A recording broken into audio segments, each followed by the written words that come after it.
I really believed at this time that that was my role, that I was only being called in because this rich and powerful guy could not satisfy his woman. It wasn't until I got in this freak off that I saw her like in front of Daniel Phillip with and Diddy with like, two penises in her face that I was realizing like, wow, this chick is not what you think. It was actually a little hurtful, I'll be honest.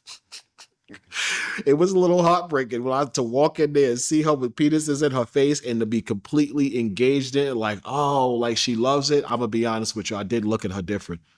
And you said this lasted 2 days, right? It lasted 2 days, about a day and a half, 2 days. How does that work? Because I know y'all not having sex for 2 days straight. So what is y'all doing in between time? It's in like stages or what you want to call like sessions. So let's say like in that encounter, I remember specifically like myself, Daniel Phillip, and Diddy might, all three run a train on her. She gets a little exhausted, so she needs a break. They go into the master suite. Me and Daniel Phillip wait in the other room until they're ready again. So basically what happens is you have the session until Cassie has an orgasm. Once Cassie has an orgasm, she usually needs a break. So she'll retire to the master suite, and we're forced to pretty much sit there and wait till she's recuperated enough to come back for another orgasm. And that's how it would last 2, 3 days. Let's say we had sex with her for an hour or two. She might take an hour, hour and a half break. She'll come back. She wants some more. Then she might go take a 2 or 3 hour break. She'll come back. She wants some more. That's pretty much how it went so long. And where were y'all climax at? Would y'all do that on Cassie or would y'all get a towel and I don't know how. Yo, this is wild, bro. This is absolutely insane that now these guys, which I guess is logical for guys to come out and start talking about this type of stuff because women have been doing it to guys for years and they've been telling their stories and all of that. But this is just insane to me, right? Because first of all, it's insane because I would never, under any circumstances, I don't understand y'all. It's got to be like a kink demon or something like that, that y'all want other dudes to be with y'all chicks.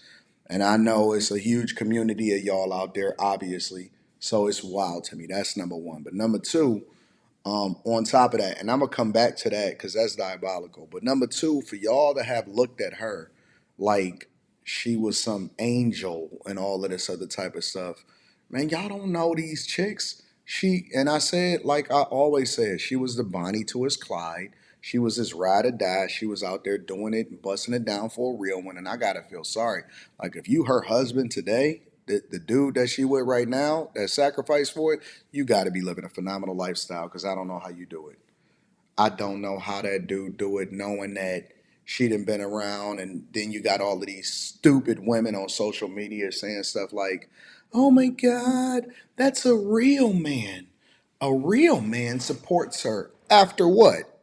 After everybody didn't had her? After she didn't had two or three or four all at the same time? Man, that's crazy. And then they'll call us crazy for saying that it's a difference between, a chick that you wife and a chick that's for the streets. You know what I'm saying? Like, he's basically describing to you somebody's wife, a dude that came after all of the other dudes came, quote unquote, no pun intended. And now, he's coming like, oh my God, I love her. He sat on a sand while she described how she was doing and what she was doing and when she was doing it, and she was doing it voluntarily. This guy basically was telling us that she was the one that made the phone call because a lot of y'all thought that he was lying, when he was on social media saying that he was coerced, but that she was the one that was making the phone calls and contacting the people in order to get them in the freak-offs.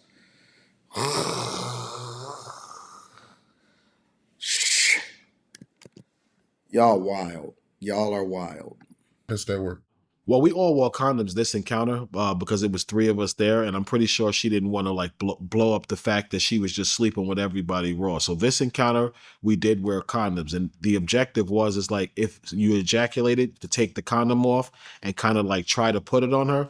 I was honestly grossed out by this encounter. I don't think I actually ejaculated the entire time because she used to like she would orgasm so quick that she would be like wait because she came and she would push me up And this literally went on for 2 days where like she would orgasm, I would get close and I wouldn't.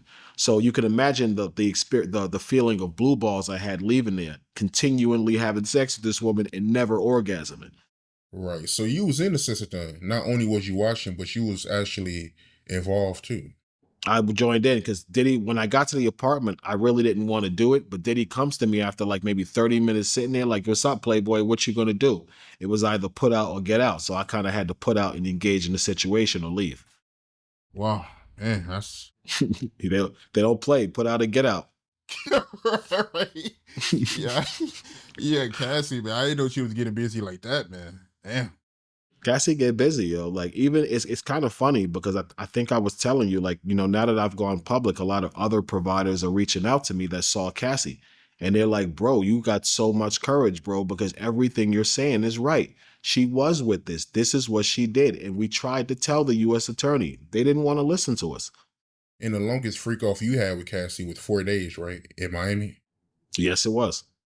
Break that Hey, down. you see what he said? He said that they tried to tell the U.S. attorney, which means that they had an agenda, which I said from the very, beginning. Despite the fact that Diddy is a nasty dude, and again, we got to be able to separate it. It's a difference between a dude being diabolical and nasty and having fetishes and freak-offs, and despite the fact that I don't agree with it, and I don't even really care for Puff as an individual or anything like that. That has nothing to do with whether or not he should have been prosecuted, but they already had a hard on for this guy.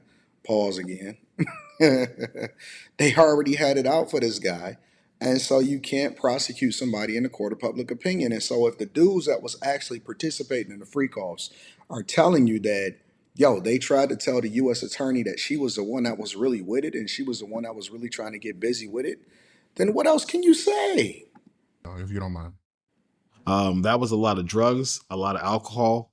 Um, it just, something like you didn't even realize when you were in these encounters that they went so long, especially if they like convinced you to take the drug. Because the thing about ecstasy and Molly, those type of drugs, is they're not drugs that suppress you. They don't numb you. They heighten everything. So if you take them, you have a bunch of energy and like your nerves are every nerve in your body is alive because you have the sexual sensation to continue to go forward. So with drugs like these, you just stay up and you don't even realize that you're up so long because you're kind of like having fun. You feel good. So you're constantly having sex. Before you know it, you start in the morning. It's nighttime. You might doze off for maybe 30 minutes, start having sex again. By the time you finish, it's 1 o'clock in the morning. We fall asleep for a few hours. We wake up 7 o'clock, 8 o'clock in the That's morning, crazy. order breakfast, start again. And before you know it, you're 3, 4 days in, dehydrated, brain feel like marshmallow from all the drugs that you've been taking for 3 or 4 days. And your body's sore, you're marked up. Like I used to be bruised as far as my penile shaft from obsessive masturbation of her standing there making me stroke myself so she can see my member. I don't recall the extended sessions as that were 3, 4 days to ever end well. Like I was always. This is insane. I can't even do it. I can't do no more. But the fact of the matter is that, a lot of these people sat there and, they tried to make her out to be this saint because of the way that she looks. And she looks so nice and innocent and all of that stuff. And this chick was a straight up demon. And I don't think that she's any different today than she was when she was with him at all. I don't. I don't think that she's any different. But I don't know. I know a lot of y'all still look at her, especially the women, as great and innocent and all of that. I never did, never have, never will. Let me know what y'all think inside of the comments. Make sure y'all tap into the Patreon. Link is in the description. Always linking back down to the content creator, so that's in the description in order to give credit, regardless of whether I agree or not. It's wild, man. It's just some wild shit, bro.